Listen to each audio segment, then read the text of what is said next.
Good evening. I'm Pedro Hazel Jr. I'm Steve Ferguson. And welcome to Sportslines Plus.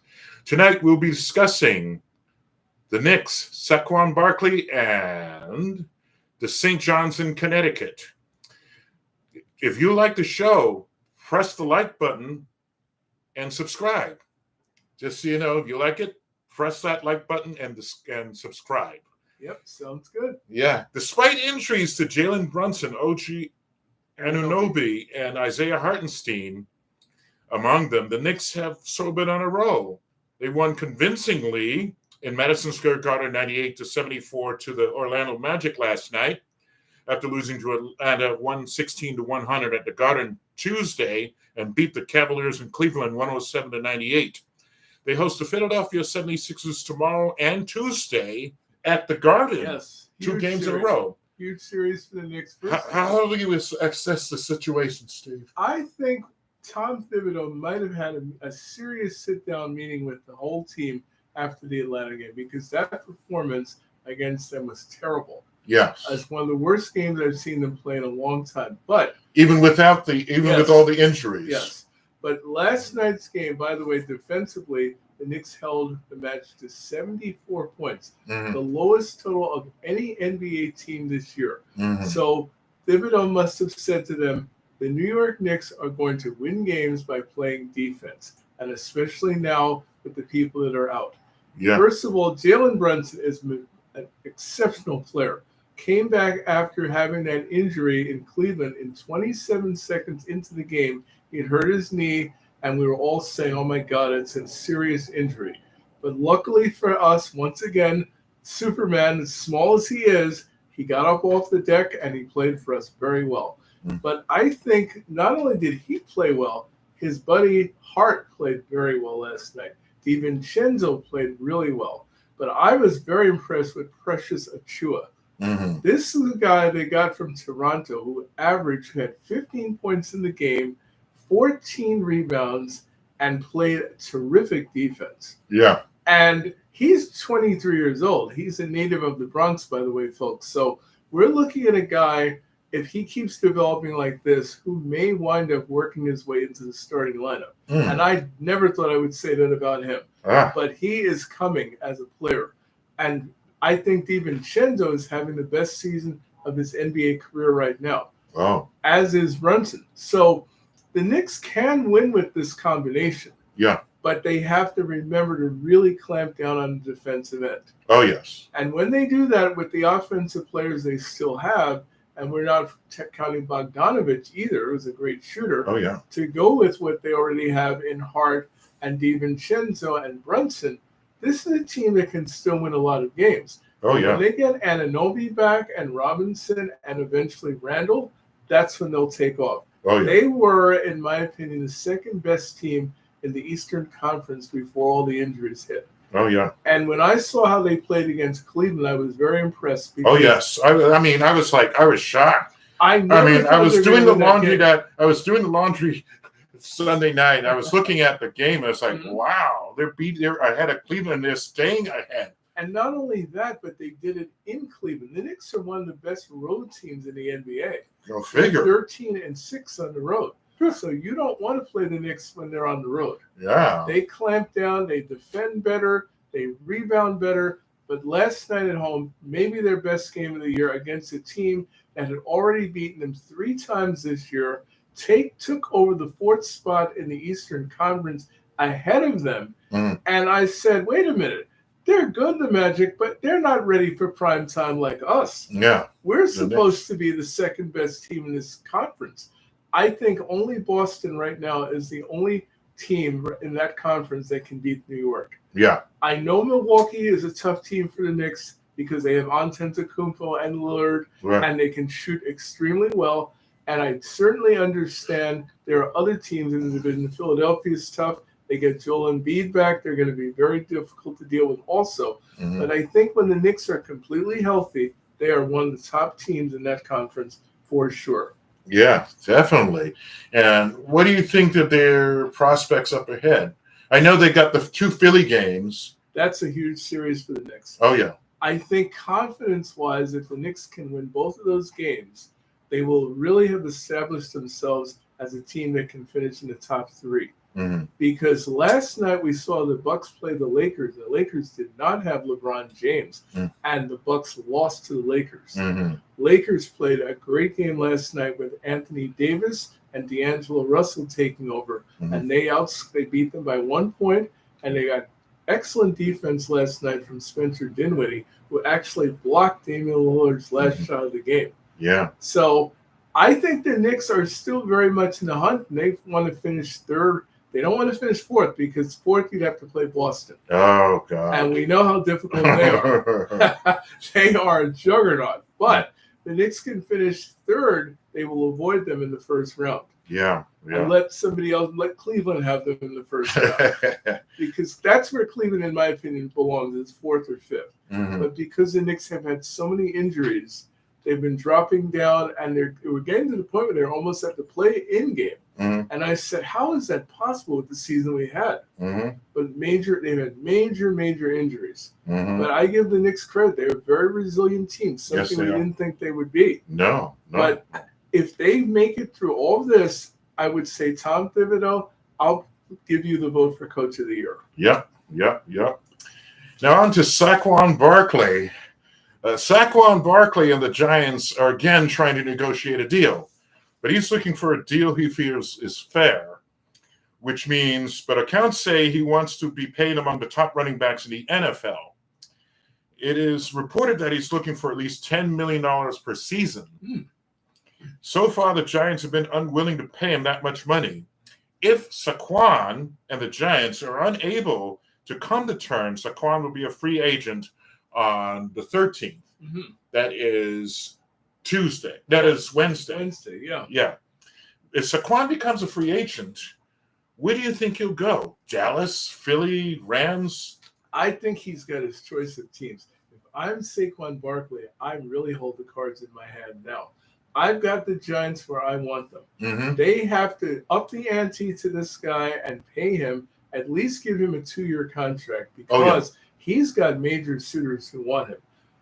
He's from the Philly area. Mm-hmm. That would be a great team for him to go to. Don't count the Chargers out of this. They can give Kansas City fits if they get this guy. And there are other teams that are looking for a star running back in the league. Those two definitely are. I would even say the 49ers could look for him, because although they have McCaffrey, Barkley wants to be more involved in the passing game as a running back. Mm-hmm. And that team, if they had him, maybe they could have beaten the Kansas City Chiefs. Quite frankly, yeah. So I would say right now he holds the cards. He can go to the Commanders and help that team compete. That team is getting closer now. New ownership, changing everything around. Yeah, and they struggled a little bit, but they got off to a good start last year. They were 2-0. The Commanders, people forget, and then they went through a terrible period going with a rookie quarterback. They're planning to go with another quarterback in the draft, Jalen Daniels. Mm-hmm. And I think that's another team he might be looking at. Like, why don't I join them and help them build that team up? Mm-hmm. Maybe sign 2-3 years here and see what they can do. Mm-hmm. But I think right now, if I'm Saquon Barkley, the way they're treating him right now, he has to go. 28 years old, prime of his career. People forget 60% of the offense that the Giants had 2 years ago. 60%, that's him. Yeah. He is, without question, the most important player on the Giants.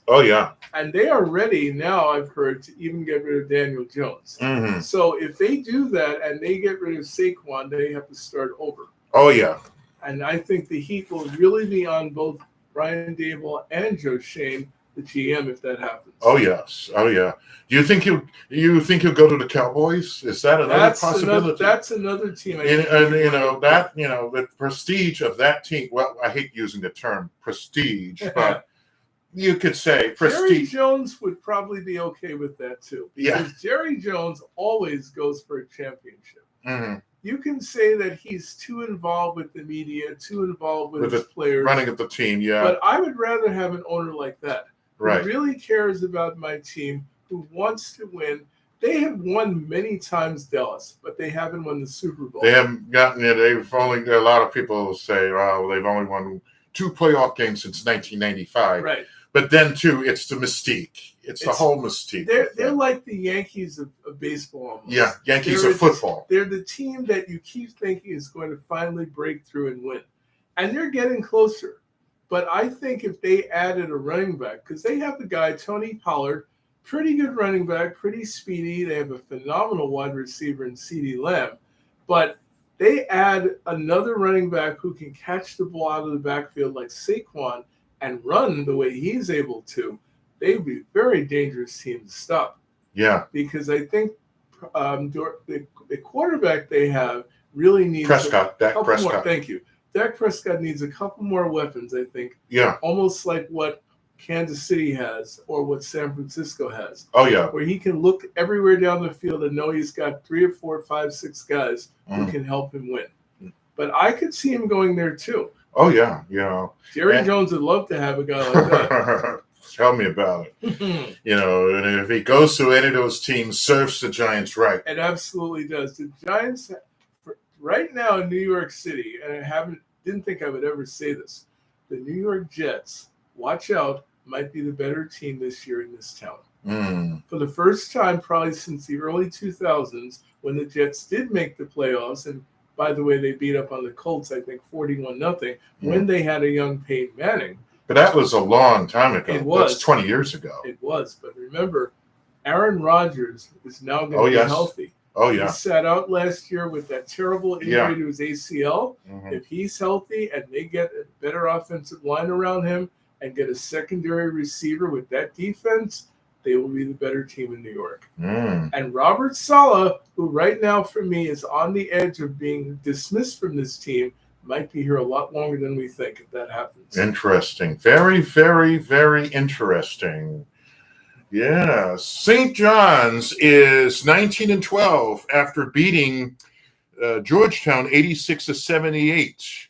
What do you think of their chances of getting into the NCAA tournament? I know Pitino, you mentioned Pitino ripped into them sometime earlier. Pitino, let me tell you something. Pitino is a very interesting coach. Everywhere he's been as a coach, whether it's college or the pros, he's been successful. The only place he failed was in Boston. Yeah. This guy is probably more of a master motivator than we realize. I'll tell you why I say that. Because when he got on his team and said they were laterally slow, couldn't play defense, etc., he really let them have it verbally to the media. But Chris Russo also echoed the same thought I had, which was, why are you taking them to task like this verbally? But I think what it did, it lit a fire under this team. They haven't lost any games since then. They've won 6 games in a row, more than any other team in the Big East, including Connecticut.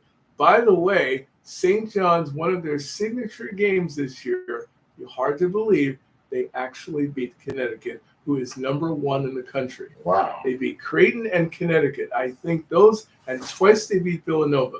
Those are teams that are really good NCAA teams that St. John's beat. Now, does St. John's have phenomenal talent? I don't think so. They have a guy named Rafael Soriano, their center, who I think has a chance to be an NBA center. 6'11", 250, can rebound, block shots, and score. They have a couple of other guys that are pretty good with respect to what they can do offensively. They have a guy named Dingles, and they have another guy who scored 23 points in today's game against Providence. They are capable, but they turn the ball over a lot. They do not shoot well at the foul line, and they really need some more outside shooting. But one thing they do very well, when they play defense, they win. Yes, yes. And Connecticut UConn is 28-3 after beating Providence 74-60 tonight.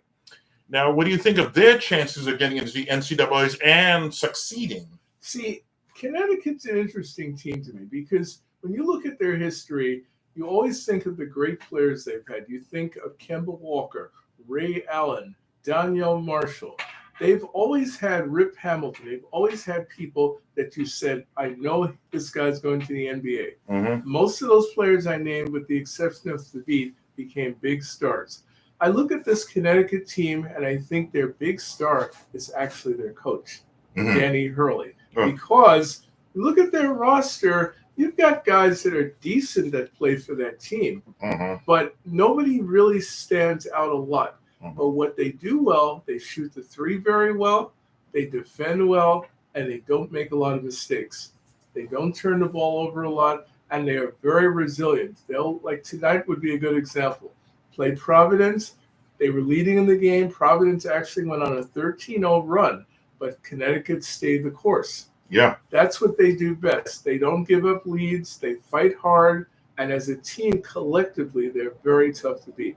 They have a couple of guys. They have a guy like Klingon, who's a forward. They have one or two other guys that are good, but they don't seem to have that standout superstar that you fear. But as a team, with Danny Hurley coaching them, they're very dangerous.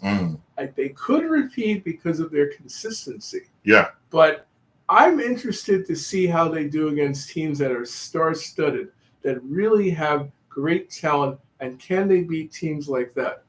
But they're 28-3. We can't argue with that. Can't argue with that. The record is amazing. Those one of those three losses was against St. John's. St. John's. St. John's is, like I said, they're the kind of team that doesn't look like they have a lot to offer you.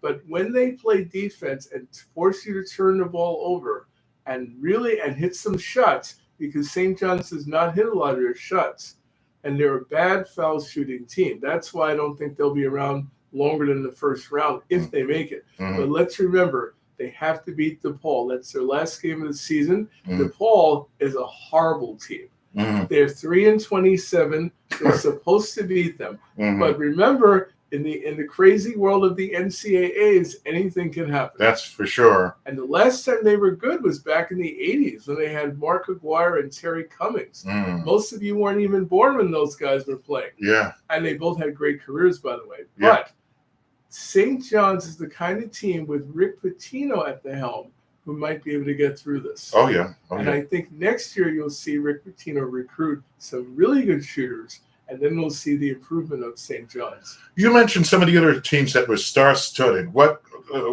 teams are you referring to? In college. Whatever you know, how much as you know. Yeah. I'll be honest with all of you. I haven't had as much time this year to really study the NCAA the way I normally do. I can tell you that UCLA is one of the better teams this year. Gonzaga is always in the tournament somewhere. Yeah. And I don't know how good they are this year, but I bet you they'll be at least in the quarterfinals. There are other teams. Houston is a team I've always liked. I like Kelvin Sampson, their head coach. They've come very close. They play good defense. They're aggressive, and they hustle. But they never seem to have enough outside shooting to win. But I think this year, for the first time, this tournament is about as wide open as it's been in a long time. Anybody right now can win this, including Creighton, which is a very dangerous team. Creighton plays a similar game to Connecticut, and they actually were the other team that did beat Connecticut. Creighton actually gave them their first loss of the year. They have a marvelous three-point shooting team. And they're led by a guy, I believe his name is Anderson, a forward who is a terrific, probably NBA potential pro. So I think it's wide open, but I think there are a lot of sleepers within this tournament. Creighton is one of them, in my opinion, for sure. Oh, yeah. And Villanova is another one. Villanova, even though they don't have Jay Wright running this team any longer, the way they fought Creighton today tells you they still have a chance to really be a factor in the NCAA tournament. They have a lot of talent. Interesting. Very interesting. Well, for Steve Ferguson, this is Pedro Hazel Jr. saying, thanks for joining us, and see you in 2 weekends when we'll be talking about the NCAA tournament. We'll be right in the middle of it. Absolutely. See us in 2 weekends from now. If you like what we see, press the like button and subscribe. You have a good night, everyone. Good night, guys. Go Johnnies. That was for the Red Storm.